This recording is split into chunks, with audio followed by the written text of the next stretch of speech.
Right there, bro. I get here early for once.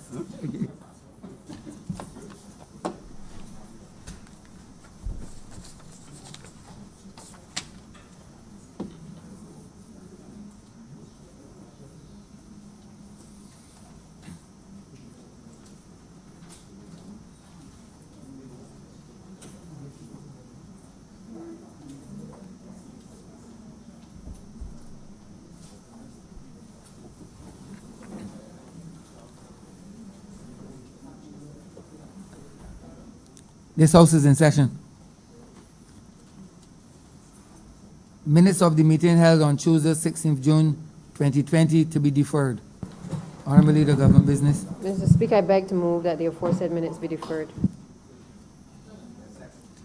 The question is that the aforementioned minutes be deferred. All those honourable members in favor, please say aye. Those against, please say no. We think the ayes have it. The aforementioned minutes are hereby deferred.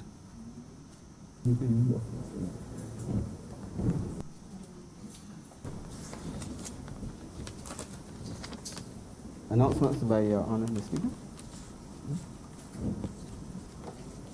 Messages from Her Excellency the Governor General.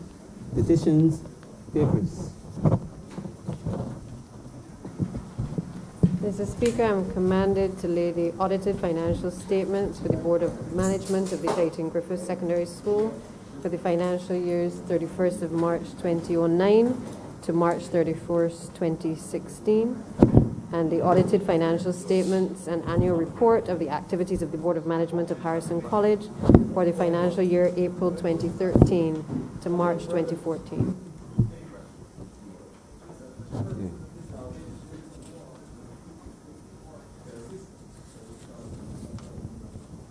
Government notices, private members' notices, notices of questions, reports from select committees, first readings of bills, statements by ministers, congratulatory and/or obituary speeches, personal explanations, motions for leave of absence, oral replies to questions, notices of motions for the adjournment of the House on matters of urgent public importance, orders of the day.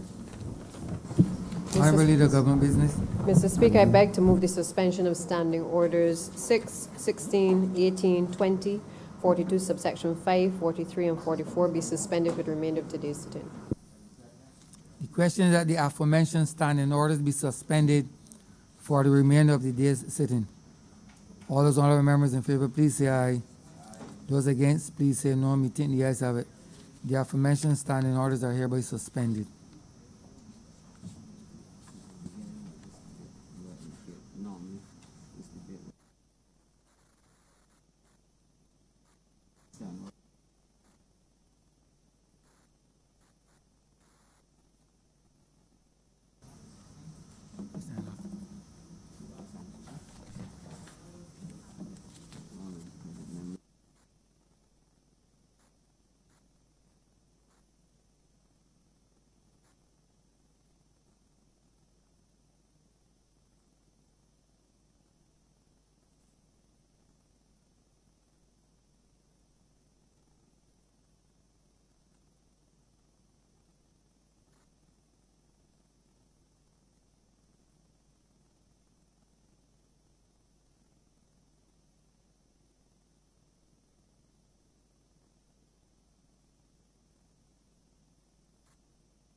Private members' business, sir.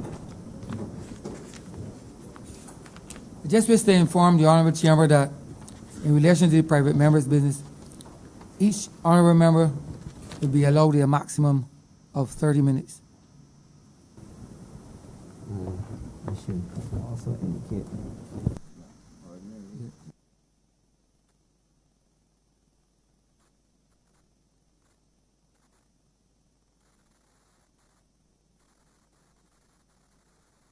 With the House's permission, we will start with order number 4. Order number 4, sir. In the name of Christchurch South, the Honourable Member of Christchurch South, to move the passing of a resolution that the House of Assembly, acting on behalf of and in the name of the people of Barbados, reconfirms the commitment of the nation of Barbados to champion and advocate for the cause of freedom and respect for human rights, inclusive of the eradication of all forms of anti-black racism. B, extends sincere and profound condolences to the immediate family of the late George Floyd, to his extended African American family, and to all American citizens, irrespective of race, who were deeply hurt by the tragedy. C, expresses support for the principle that Black Lives Matter and endorses the notion that it will not be possible to unequivocally assert that all lives matter unless and until all black lives are in theory and in practice treated with respect and regard that is their due. And D, confirms that Barbados will be more than willing to contribute human and other resources and to participate in any regional, hemispheric, or international initiative that is aimed at providing assistance to nations that are currently struggling with their national efforts to eradicate racism in general and anti-black racism in particular. Honourable Member for Christchurch South. I'm obliged to you, Mr. Speaker. I beg leave of your honor to, just for a few seconds, express my own sympathy to those two young men who died tragically yesterday. Permit me to call their names, Mr. Glenroy James and Mr. Christoph Griffith. And I believe Mr. Griffith was involved in the business of journalism, and the business of journalism and the business of politics often coincide, and all the more reason that we shall miss him and miss him terribly. And to his family, to his friends, and to his colleagues at the nation, and to his larger family at the One Caribbean Corporation, I express my own sympathies, and I know that the House will join in this expression. I'm obliged to you, sir. Your Honor, it is my honor and duty to move today's resolution as read by the Clerk of the House. In doing so, Your Honor, I will not pretend that this is any reinvention of the wheel. The resolution itself will remind this chamber that similar resolutions have been debated and passed in various international fora, not least of all the United Nations. And it is not to say that we regard the United Nations with any greater reverence than the other international bodies, the Organization of African Unity, the Organization of American States, the European Community, several international bodies across this globe, Your Honor, have in the past recognized the importance of these resolutions, and they have recognized the importance of a commitment and man's recommitment to the eradication of anti-black racism as it afflicts all corners of this globe. I suppose, Mr. Speaker, it was just another street corner. Perhaps it was just another city, Minneapolis. But it is important that it was in the United States of America, which has in recent times been defaced with incidences of violence against black men on the streets of that country that we like to say is a great country. And the world has responded from Japan to Germany to England, in the southern hemisphere, the Antarctica, those countries in the Antarctic, South Africa, all of the young people, and I say the young people across this globe have reacted with the voice of protest to this event, to the killing of George Floyd. And why? Why this one? Why is this one so different? Why is it that this one has attracted the attention of the world in the way that it has? I think, Your Honor, it has to do with the nature of that violent transaction. It was almost as if the lenses in our eyes were reduced to slow motion. It was a murder, cold and brutal, that extended itself in the eyes of the world for some 9 minutes. And that is unusual. That a man sits on another man or rests his body on another man with apparent nonchalance and squeezes the very life out of that child of God. Cold, calculated, vicious, deliberate. Perhaps, Your Honor, the world that saw it came to symbolize, or should I say, the nature of that criminal act encapsulates a relationship between Europe and the rest of the world, between Europe and Africa, because that will be the focus of any debate on racism in this world, the relationship between Europe and Africa. We're informed that the incident itself took 9 minutes.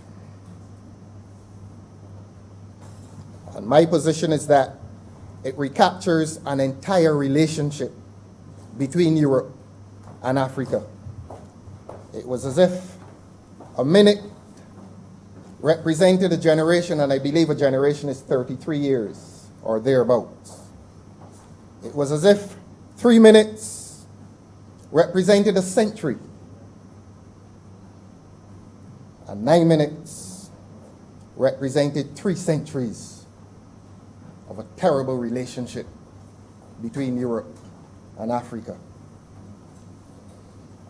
But, Your Honor, at the edge of that arena of death was a voice of a young man, and I watched the video and I glimpsed him only for a split second. That act, that event was one of violence. And there are philosophers and writers who will tell you that the relationship, the colonial relationship, was essentially one of violence. And there are others who will tell you that it is organized hatred. But at the edge of that arena of death, there was a young man whose voice was heard, pleading. And I will call him the criminal, pleading with the criminal to save the man's life. And, Your Honor, did he return? Did he plead with the language of violence? No, he did not. If you revisit the tape, the recording, he used the language of brotherhood. I think the word is bro. He said, bro, he's not moving. Bro, are you serious? So that his resistance to this violent act was in the language of brotherhood. And that is an amazing thing. He did not return violence with violence. And that is important to note. And so we come to this place, and the world comes to this point in which it seeks to express revulsion against violence, against historical violence between Europe and Africa. But how do we interpret these events? How do we interpret these events? How do we bring a sense of understanding to what happened on that fateful day in May, I think?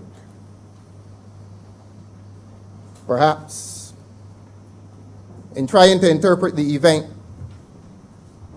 we revisit the basic philosophical question, life's basic philosophical question, which seeks an answer to the relationship between the spiritual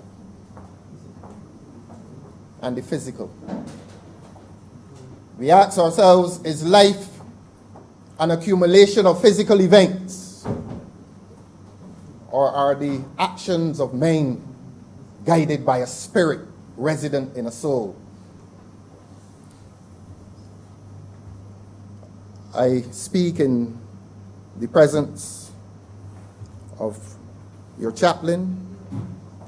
I speak in the presence of the leader of the opposition, whom I respect as a man of the cloth as well. And with their permission, I want to draw this House's attention to the good book, Ephesians 6:12. For we wrestle not against flesh and blood, but against principalities, against powers, against the rulers of the darkness of the world, against spiritual wickedness in high places.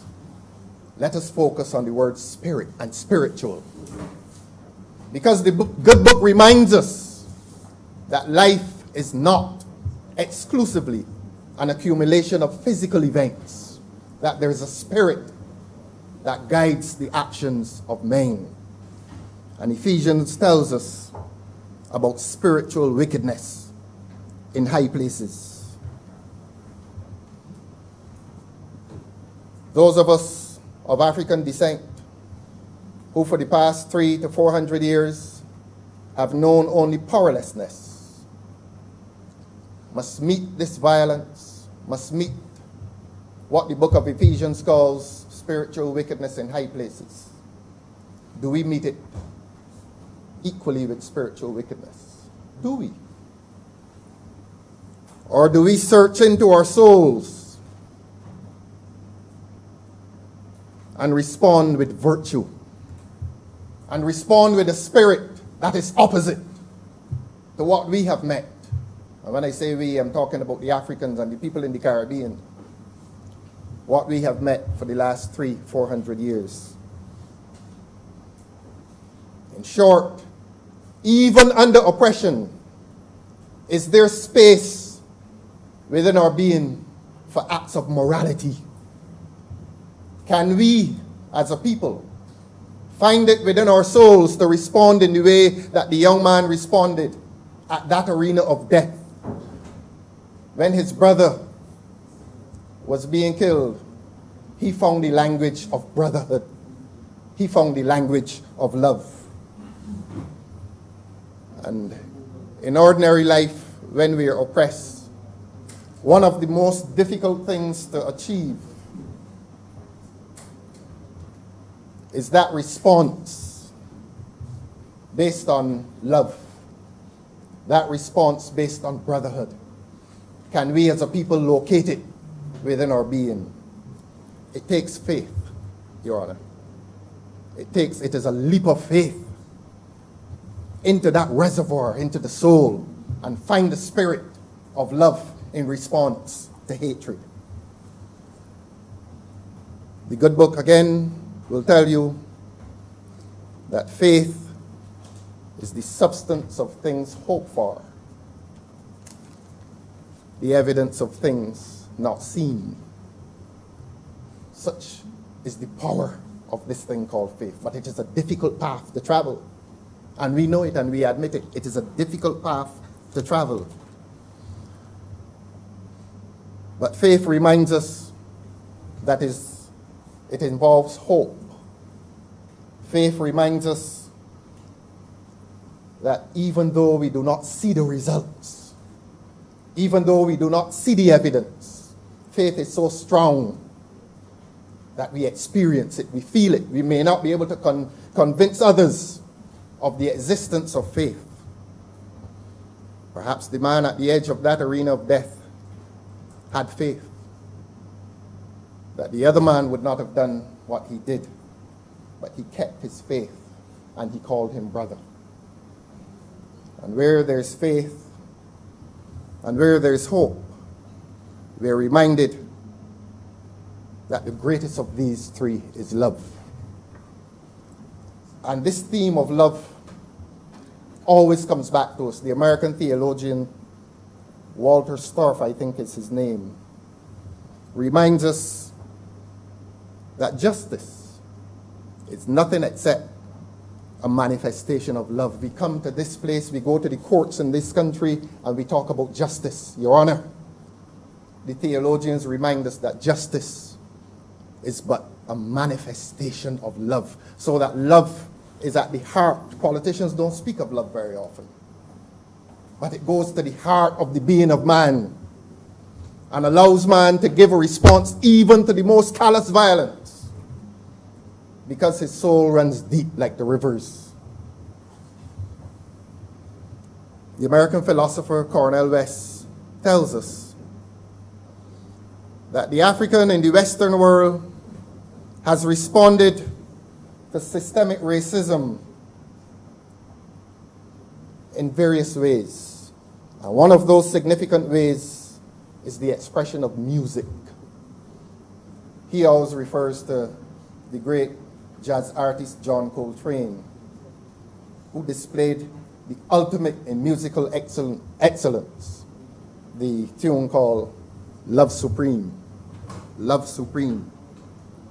Again, if humankind is able to dig deep enough into his soul, all of us will come one day to realize that the best response to hatred is love. Shakespeare would have written at the beginning of his play, Twelfth Night, "If music be the food of love, play on, play on." And that is what the African in the Western world has had to experience.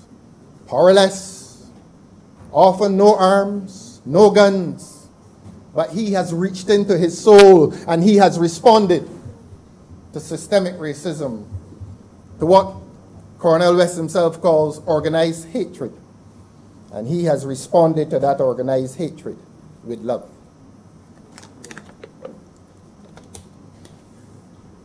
Around the time that Shakespeare was writing those words, Europe and Western Europe did not know the language of racism. This is interesting. What we call racism today is a modern concept. It did not exist at that time, and at that time perhaps it was only then taking shape. Race was a cultural and national difference. It denoted or signified cultural and national differences. Race, after that, was to establish itself as a social hierarchy, where men were evaluated in society, not according to merit, not according to their capacity to love each other, but according to the color of their skin. How did the mind of man become this corrupted, that a man's merit meant little in the face of his fellow man, that is where enters Christopher Columbus. Our earliest introduction in our primary schools was that this gentleman was sent by Isabella, Queen, to discover these lands. You smile, sir, because you know that I'm about to say that you cannot discover lands where people are already resident. But he came and told the Europeans that he was going to discover lands for them. But let us move past the elementary aspects of Columbus and Columbus's expedition. He came to the Caribbean, and like all expeditioners, he will record what he has experienced. And he wrote some journals. And he spoke of the beauty, he wrote of the beauty of these islands. Amazing, he'd never seen anything like it. But then, Your Honor, he came to a discussion in his journals about the people, the Amerindians who were living in these islands and who were living in this hemisphere across the pond from Europe. And I want to say to you, sir, and I want to say to the larger audience, what Columbus wrote back to his queen, Isabella, and told her about the peoples that he encountered in this part of the world. And I quote, he said, "They would make fine servants." I repeat, Columbus said of the Amerindians that he encountered in this part of the world, they would make fine servants. So already, he is establishing a relationship. He is establishing a social hierarchy. He is seeing these people for the first time. Clearly, their disposition and demeanor reflected pleasantness and friendliness. And rather than enter into wholesome human intercourse with them, he sees them as servants. And Your Honor, that is the beginning of a relationship between Europe and this part of the world. That is the beginning of the relationship between Europe and Africa. But he did not stop there. He did not stop at establishing that hierarchy. He did not stop at establishing that he was master and they were servants, potentially. His diary continues, "With 50 men, we could subjugate them all and make them do whatever we want." 50 men, Your Honor. He boasts to his queen that all he needed was 50 men and a whole population of these islands and this hemisphere. He could subjugate them all and make them do whatever he wanted, so that the relationship is not only master-servant, but it is violent. He contemplates violence against the people that he encounters for the first time in his life. And that is the beginning, Your Honor, of what we know as the colonial relationship. The relationship in which one man sees himself as the superior, and that man sees the other man as his inferior, and that they are joined by that belief. And that if he can convince the other man that he is inferior, the relationship in his corrupted mind is complete. And so we entered historically the phase of Amerindian genocide. The history will tell us that the Amerindians largely disappeared. Largely disappeared. They moved from the genocide of the Amerindian, and when I say they, I'm speaking of England. And let us not be squeamish about speaking of England. England itself is apologizing for these past acts of violence, for these past acts of inhumanity. And they moved to Irish servitude. The English brought the Irish here to make them servants, to do as Columbus contemplated ought to be done, to establish a relationship of master-servant. And after the experiment in Irish servitude, they moved to the experiment in Indian servitude, indentured labor, I believe they called it. And thereafter, African slavery. Let me pause and opine that the relationship of master and servant was qualitatively different from the relationship of master and slave. Let me unapologetically make that clear to be my position. And so this relationship, this racism had its ideology. Because if the superstructure, if the political and commercial superstructure in Britain and England, if they want to convince their own populations that what they're doing has a moral justification, the moral justification that they discovered for themselves was that the African was inferior. And if a man is inferior, you can dehumanize him. You can make him into property, an animal, fit only for sale and barter and labor. And we discover that these parts of the world were never designed as places for social living, but that these places in which we are now resident were designed as factories, domains of production.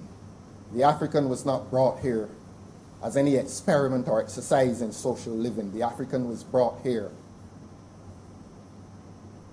as a factor of production, a means of production. And so that relationship became established.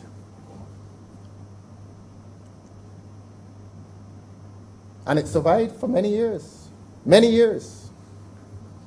And the march of modern man in this part of the world has been to dismantle the symbol of that relationship, the symbol of violence, the symbol of the dehumanization of an African population. But it is one thing to dismantle the physical plantation. But when the attitudes survive, the problem still exists. And I was so happy, Your Honor, when I observed by the media the march which took place a few weeks ago in Barbados. When the young people of Barbados protested, not exclusively against the death of George John, but protested against a historical relationship of injustice. That was pleasing. And why was it so pleasing? And why was it so different from other protests? Because we've had several protests in this country before. We've had several protests in London before. We've had several protests across the Western Hemisphere. But now it reaches into Japan, and young Japanese are protesting against a history of injustice. And even Barbados found it possible that the sons and daughters of Europeans, Africans, and Indians march together. What beautiful humanity. How beautiful is humankind when humankind is joined in a common cause. And Your Honor, to me, that was the beauty of human conduct that is worthy of emulation. And they marched at the crossroad at the top of Broad Street. Now, Your Honor, when a man comes to a crossroad, it implies that his journey is not yet ended. A journey never ends at a crossroad. I spoke earlier of the 9 minutes of that relationship between the officer and George John lasting... George Floyd. I spoke of that relationship extending itself over 9 minutes. And I spoke of that 9 minutes symbolizing itself into 300 years. 9 minutes. The challenge to mankind today, what shall we do in the 10th minute? How shall we respond in the 10th minute? Again, I pause and I congratulate those young Barbadians, Africans, Europeans, and Indians, all God's children, who have embarked on that 10th minute in a legitimate search for justice. I applaud them. They found companionship. And I suspect they found companionship with each other. And I suspect that when the Guyanese poet Martin Carter wrote these words 70 years ago, he could not have imagined that the words from the poem, The Discovery of Companion, would become as relevant and as prophetic as they are today. Permit me to quote, Your Honor. This tower of movement, bending on the world, is shocked to motion, crumbling knee and face in the strange sands of discovery. A gasp of fear is the first farewell to death, the first wave of a hand, the first heartbeat. But the return of arrival is merciless, is a pool of dark water, a terrible mirror. To bend on a planet of misery is revelation like apocalypse. No longer the trunk of a palm, the trunk of a tree, but pillar of endurance. Yes, to be born again, astonished and made bare is awareness of companion. While the blue swords of lightning kill, knowledge is intense and scorching fire. And only when a man is clad in flame can he be made to know companion. Those young people in Bridgetown clad themselves in the flame of past injustice, and theirs has been a most noble search for justice, and I applaud them. I really do applaud them. And hopefully, the legacy of my generation left to future generations should be that we transform those places that memorialize and celebrate past injustice, that we should transfigure those places to beautiful vistas, to beautiful gardens in which our children and our children's children will live genuinely in peace and in harmony and with love one for the other as God ordained that his world should be ordered. And if I must end on that note, permit me to end again with a poem again from Martin Carter, For My Son. That is the name of the poem, and it is a name that implies legacy. What do we leave for our sons? What do we leave for our daughters? What do we leave for our beautiful children who occupy this country? Our beautiful children of Europe, our beautiful children of Africa, and our beautiful children of India. And lest I forget, our beautiful children of the Amerindian population, those of them who survived the genocide. Here once again is the voice of Martin Carter. The street is in darkness. Children are dreaming. Mankind is dreaming. It is midnight. When they left that square, it was left quiet. Your Honor, left quiet. How shall that square be transformed? Let us return to Martin Carter. It is midnight. The sun is away. Stars peep at cradles. Far seems the day. Who will awaken one little flower, sleeping and growing hour and hour? Dew is awake.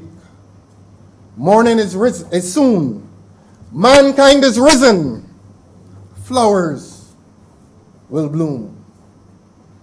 Again, Your Honor, can we find it possible to transfigure these memorials of past injustice to beautiful gardens where flowers will bloom, and the children of Europe and the children of Africa and the children of India and the Amerindian population that survives, where they can run among those gardens and be free, and be completely free. Your Honor,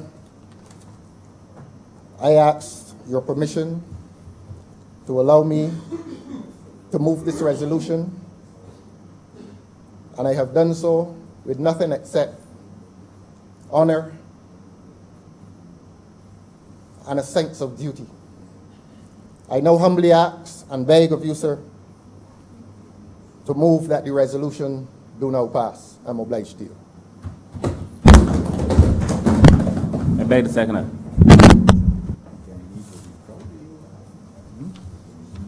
Honourable Leader of the Opposition.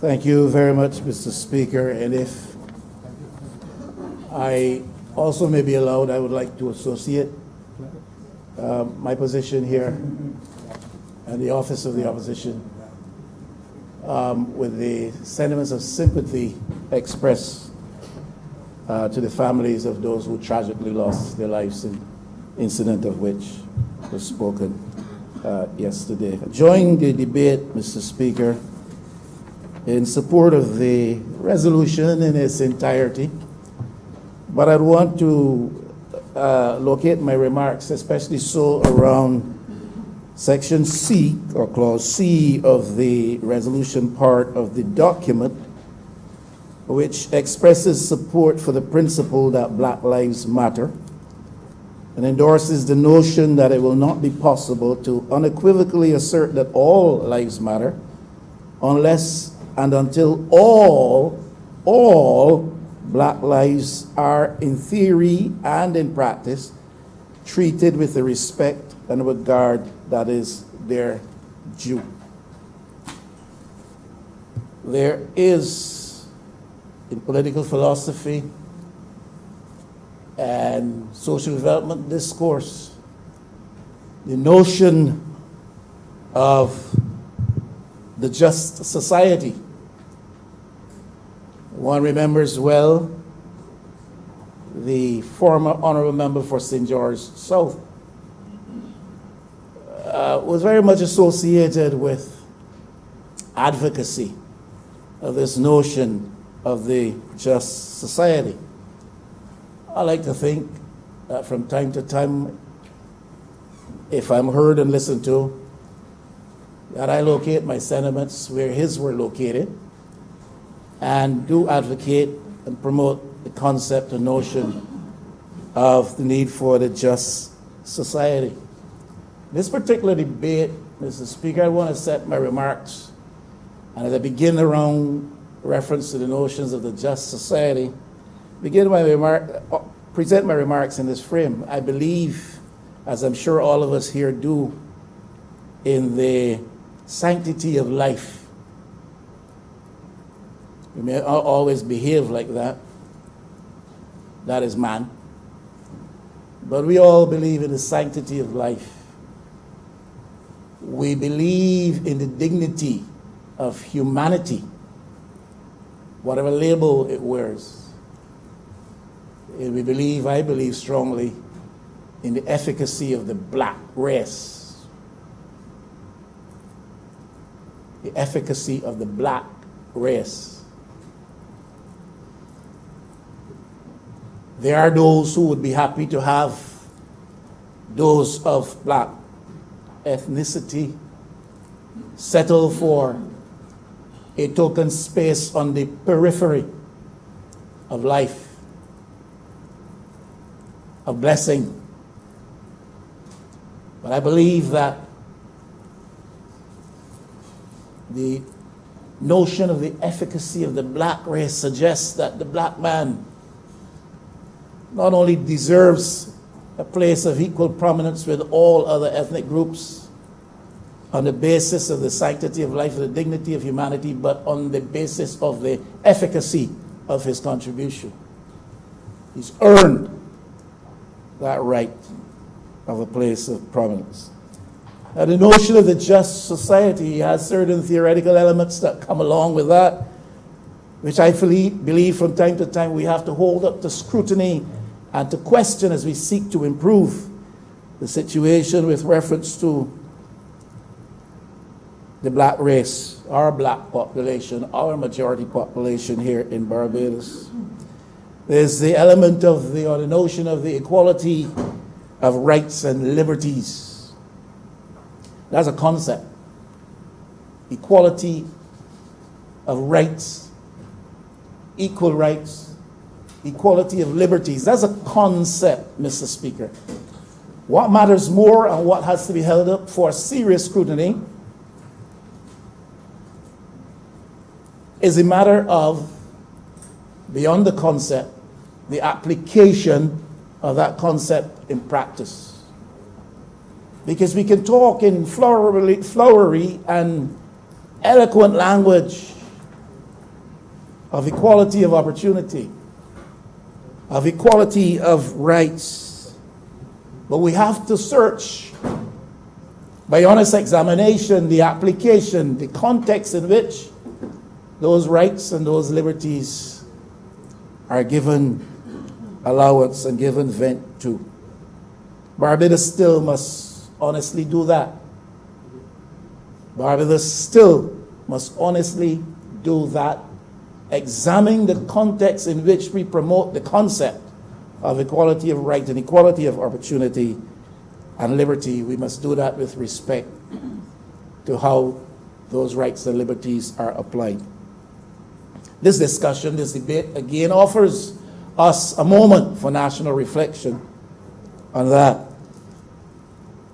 There's a notion of equality of opportunity. But as we move from class to class, Mr. Speaker, I'm sure you know, you are a deep thinker on these matters. Your experience tells you that in Barbados still of 2020, we have issues here. I don't believe it's so much a matter of equality of opportunity, but it's equality of deserving. That's my own concept. Because what might present opportunity for person A in class A may be something denied person B in class B. And therefore, the opportunity which notionally I am said to have, I do not have because of the circumstances that obtain around me, which are thrown up by the system or systems under which I live. And therefore, I speak to equality of deserving. The person who is in, quote-unquote, class B is equally deserving of opportunity as is the person in class A. And might I add, I believe in Barbados, we don't have so much a problem with race as we do with class. If you want to locate your reflections in this discussion and debate on the United States or any other metropolitan country, feel free to do that. But in the context of looking at the black struggle, I want to locate my thoughts and reflections in what happens right here on ground in Barbados. And I would want to promote the concept of deserving. If I come from urban Barbados in Richmond or in Savannah Road, or, well, that's not urban, but if I come from a rural district, Church Village in Savannah, well, I come to Bayland, urban populated centers where poverty is rife and community erosion is evident. If I come from those places, I am equally deserving of the person who lives in some heights, or some terraces, or some garden, or some park. The system now may not allow me equal opportunity, but I want to lay claim to being equally deserving. And will continue to knock on the doors until the system recognizes there is no meaningful equality of opportunity until it is recognized that each equally deserves. And therefore the system must adjust the circumstances that attend our lives as black people in Richmond and Bashal and Church Village and Bayland, such that the notion of equal opportunity takes on more meaningful relevance. There's a notion of distributive justice, and it has to do with the question of the allocation of resources. Mr. Speaker, I've said it before, and I'll say it until I can no longer say it, for whatever reason. We have to address ownership patterns in Barbados. Ownership with respect to land and capital and business opportunity, business function. I use this paradigm all of the time when I reflect on these matters. And the struggle of blacks today is much about this. There was a time, Mr. Speaker, in the Honourable Member for Christchurch South referred to that, an ugly, dark day, when we were slaves in their fields. We were slaves in their fields. Then the system allowed us to graduate and be promoted to become servants in their mansions, in their manors, in their houses. My mother was one of those, Mr. Speaker. So it's not so far removed from me.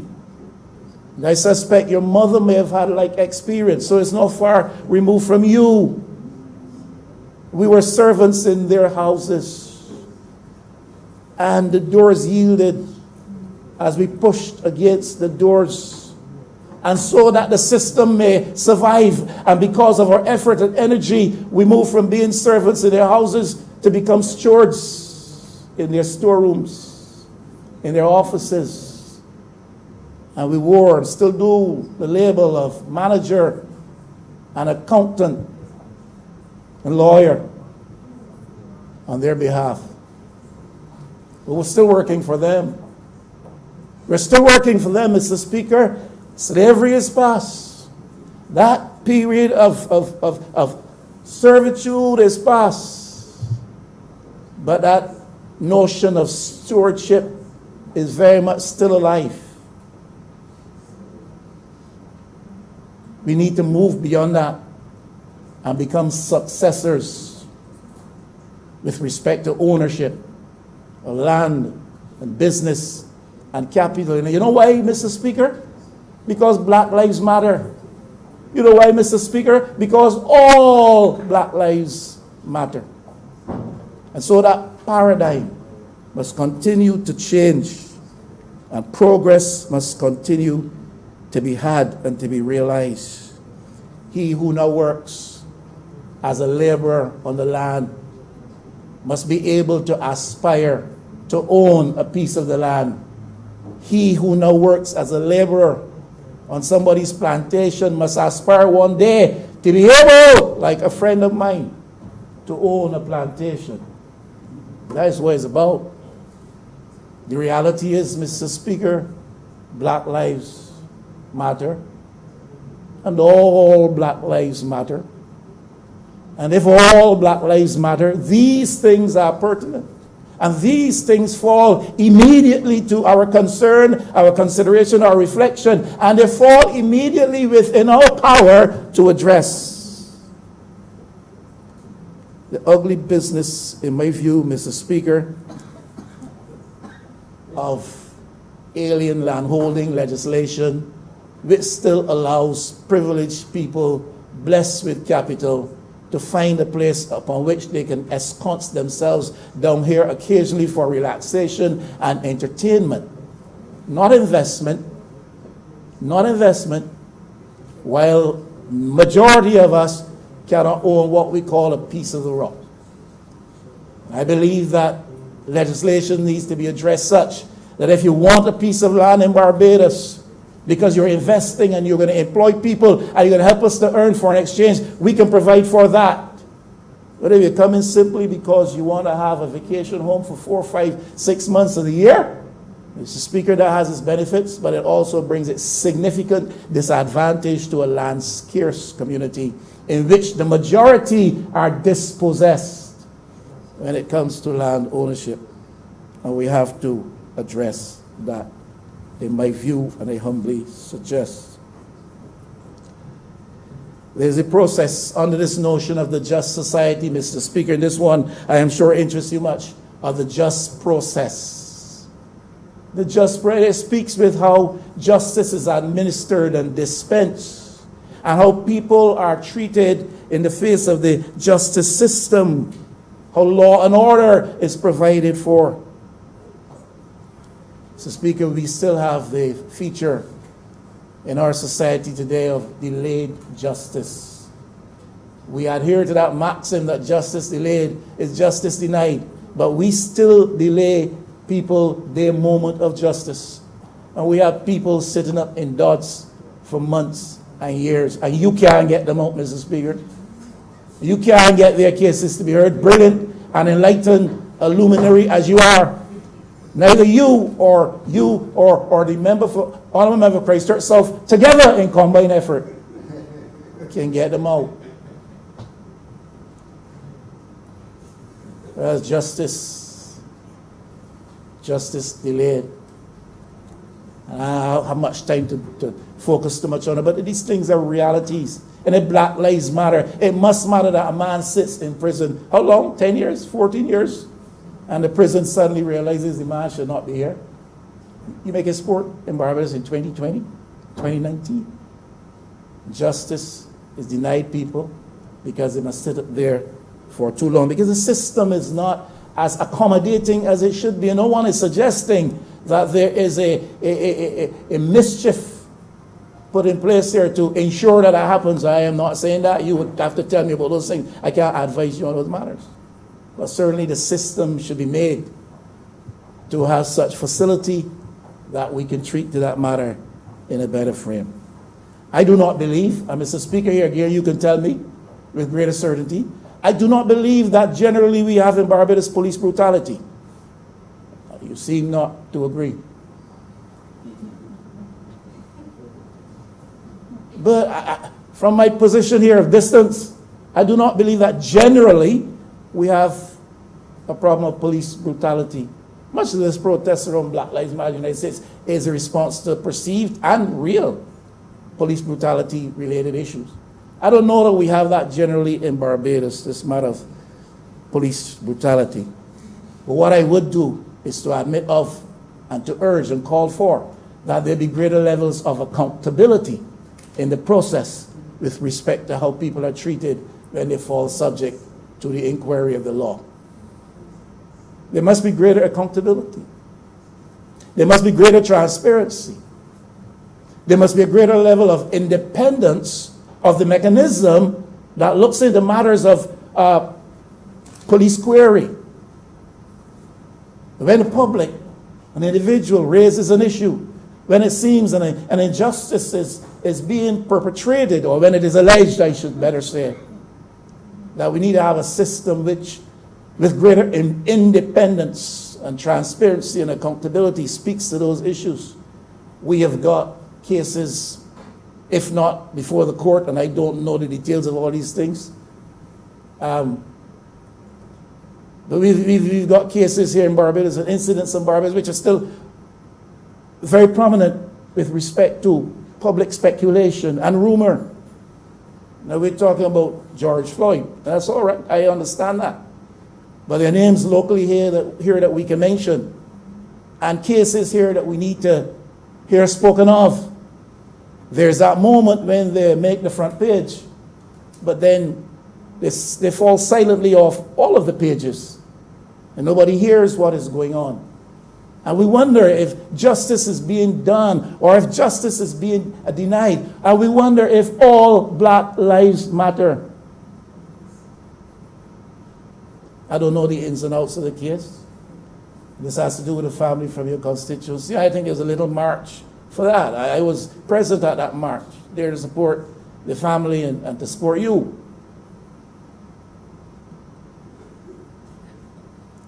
I don't hear anything about that, and I'm not making any allegations, you know. All I'm saying is, if we're talking about just process, we need to treat to certain realities that confront us, and justice must be seen to be done. A system that criminalizes a great number of our young males, that criminalizes them easily, has to be re-examined. We need to see how much further we can go to ensure that if people do run afoul of the law, we understand why, and we could respond to them in such a way that they learn discipline, or learn right conduct, right behavior, But our first option should not be to make criminals out of them and put them in a system which would only further criminalize them. I think these things matter, Mr. Speaker. When it comes to the Black lives, the Black movement, the Black struggle, then certain people whose names are referenced with prominence, Martin Luther King is one of them. And if you get beyond the beauty of the imagery he uses in his language, if you get beyond the colorful language and the philosophy of nonviolent process and the vision for a changed societal system and structure, if you get beyond that, you will hear him call, among other things, very pragmatically, a guaranteed minimum household income, a guaranteed minimum family income, because all Black lives matter. We've spoken about those things here. I have made a call for that. I know the party in office has spoken to that. We have to go to the next step and do something about that, because it must matter that there are too many people who live below the poverty line in Barbados. It must matter that there are people who are barely eking out a living in Barbados of 2020. You say things are hard now. In 2019, 2018, things are hard because the economy had gone to a really deep low. 2008, 2018, if you want to, you can say it repeatedly as you have. Things became bad in Barbados, the economy went downhill. And so we could understand that there are people who are living that misery of poverty. But even before that, in days of plenty, in days of prosperity, if we want to locate that, in the pre-2008 period, there were still too many people in Barbados living that life of hardship and misery, and too many unnoticed or unresponded to by the limitations of the system. All Black lives matter. It cannot be simply those who operate at a certain level in the society, those who drive a certain brand of vehicle or wear a certain type of suit. All Black lives matter. And so King, Martin Luther King, would have made that call for address of the income position of those at the bottom of the scale. I went into a place yesterday, didn't ask this fella anything. Said to me, listen man, we talk Black Lives Matter and all that. Listen, I work for $238 per week. You think that's fair? And they work me real hard in here. He said this, I don't even know his name. And they worked me real hard. He said $238 a week. You know what he said next? And just the bus fare alone, 4 buses. I don't say this to be political and to get under the skin of 1 or 2 people over there. I just repeated what happened. There are other things that create hardship apart from bus fare. He catches 4 buses a day. Work, do the math. Do the math. 5 days a week at 4 buses a day at $3.50 per bus. And you see what he's left with after working for $230, earns $60 or something, maybe $70 he's left with to do all the rest. You see, Mr. Speaker, all Black lives must matter. All Black lives must matter. All Black lives must matter. Not just the ones that went to Common Mayor or college. The ones that went to St. Leonard's too. The ones that go to St. Lucie, secondary. All Black lives must matter. And if this debate provides the opportunity for us to reflect on these things, I pray we do so with a serious and sober mind to see how better we can address the deficiencies in the system around us, Mr. Speaker. My honorable friend from St. Michael East would speak much to the African heritage and the contribution of African leaders, and Nkrumah would be one of prominence that would come to mind.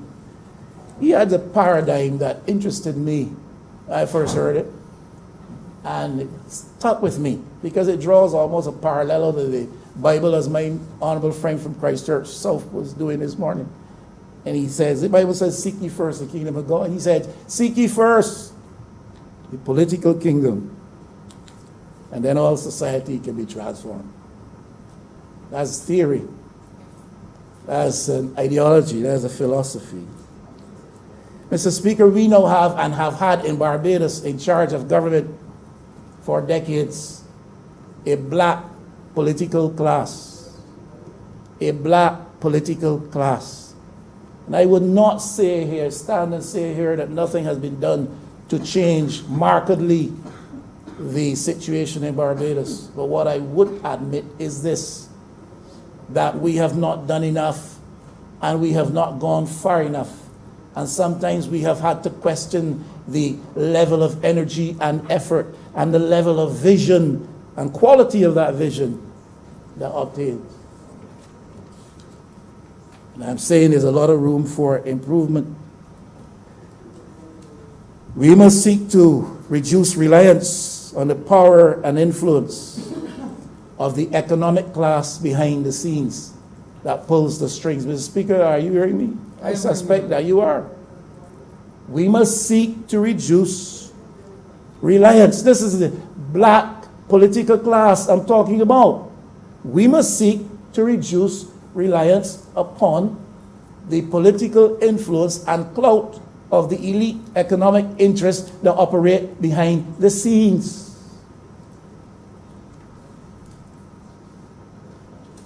All political parties, thus far, have been subject to that influence. Whatever label they have worn, we pray for new dawn. We pray for a new day. That those who serve the country's interests now might be enlightened. So I'm not talking party here. I'm talking about the political class across parties.